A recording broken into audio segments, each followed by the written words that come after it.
at some point, we say maybe we're not well-braced, we're not good enough, we don't have the best of technocrats. But on the other side, we're also scared of the hackers within the very own entity of the country. So what does this really clearly tell, or what kind of picture does it paint? We have proper understanding, or we do not have proper understanding, or what exactly is there in between? I think we are scared of what technology can do.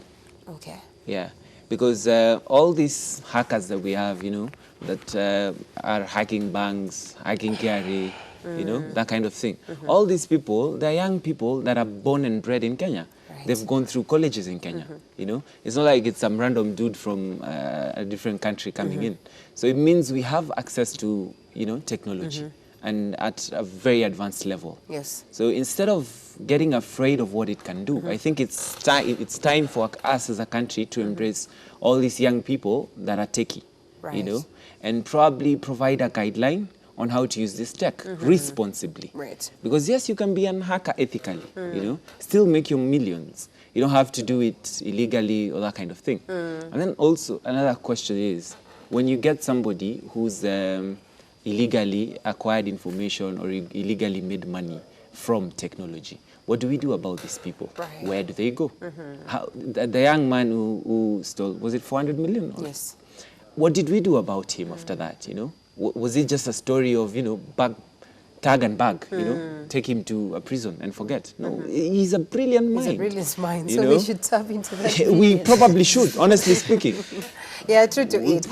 We need to get it right from the word go. Well, I think I'm laughing at that because then it sort of makes sense, because you don't want to just have this brain rotting in jail. I mean, we barely have many of those, so why should we just let this guy be thrown into jail? But like he puts it, I think we need to get it right from the word go. Because yes, we might have our kids being introduced to technology, but maybe we are introducing them not in the right way. And, the impact of excessive use of technology on our youngsters today, we've seen negative impacts hugely. We've seen most of them going out there to kill themselves, depression and everything, just because they cannot keep up with the world. So how do we get it right at that bottom level, so that even when we're crafting the policies, even when we're crafting things, even when we decide that, yes, we're going to channel this amount of money to that, then we do not end up, of course, experiencing more failure than success?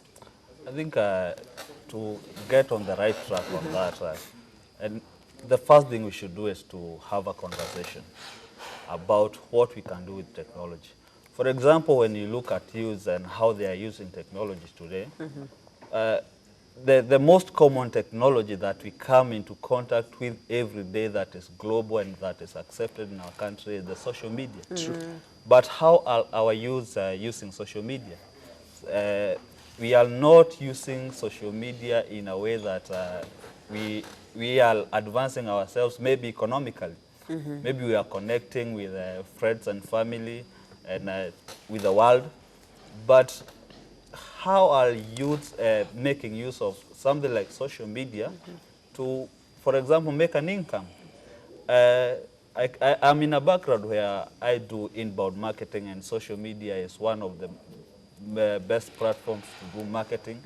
But you'll hear you say there is no employment in this country. Yes, there is no employment, but are we taking advantage of these opportunities that are being driven by technology? Are we using social media to maybe sell goods and services through it? Or are we just using social media to post vacations and get into depressions and stress? Also, look at the internet and how the advancement of internet in this country. We've gotten to a point that most users of the internet today are gabblers, and the gabblers are the youths. So we have technology.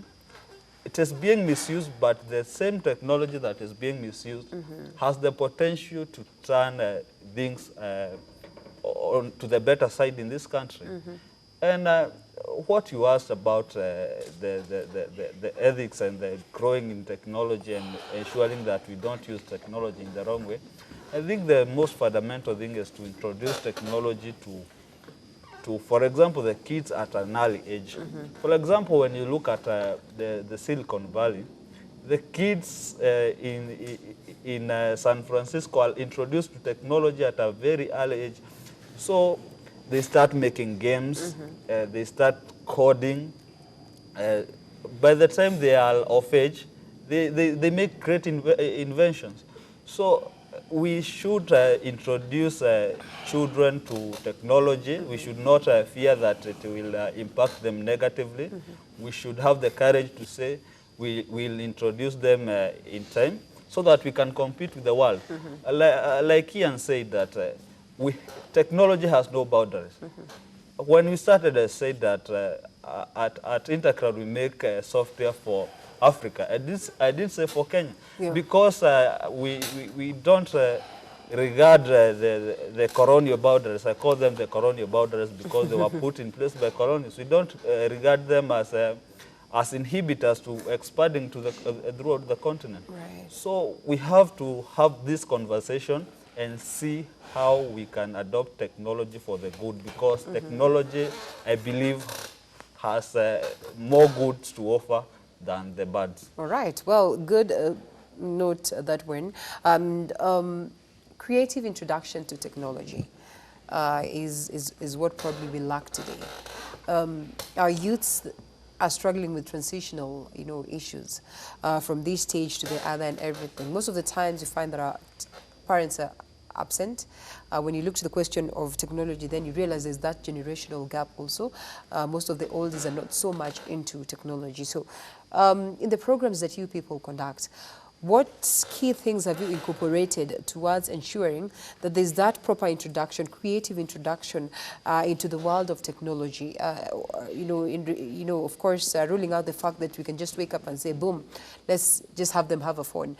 The culture shock, dealing with that, realizing that actually the phone is not about the games that are there, not about, sort of you talking to people, but equally something that can be used to, generate revenue, something that can be used to keep your mind busy, something that can be used for you to come up with great innovations. So what are these programs that have been put aboard to ensure that we get to balance this and gel in these kids or gel in these youths into technology in a smooth way and a successful way, for that matter?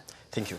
And I think before I can respond to your question, Yes. it will be prudent of me also to note that I think Wachira shied away from telling you is also a professional lacquer. Oh. He might have shied away from telling you. Are you in agreement? It's okay. Ethical,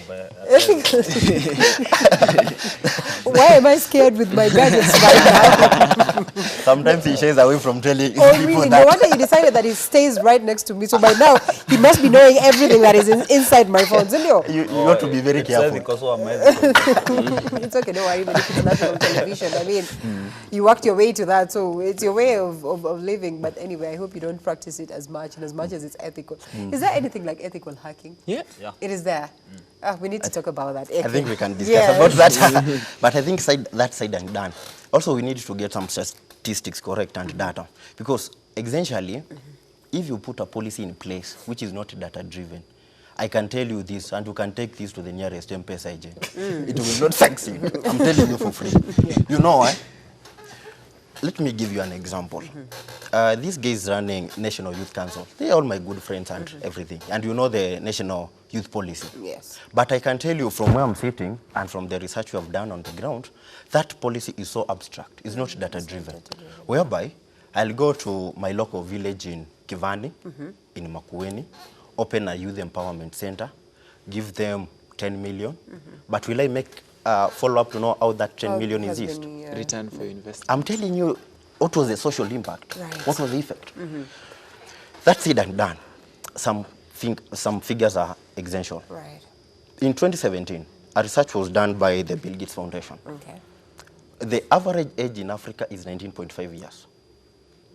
In Japan, it is 45 years. Wow. In Germany, it is 46 Okay. years. You have a smartphone, you can confirm I this will number. confirm that one. I will certainly For free, I'm confirm telling you that. for free. Yes. So, What does that one speak? tell you? Yes.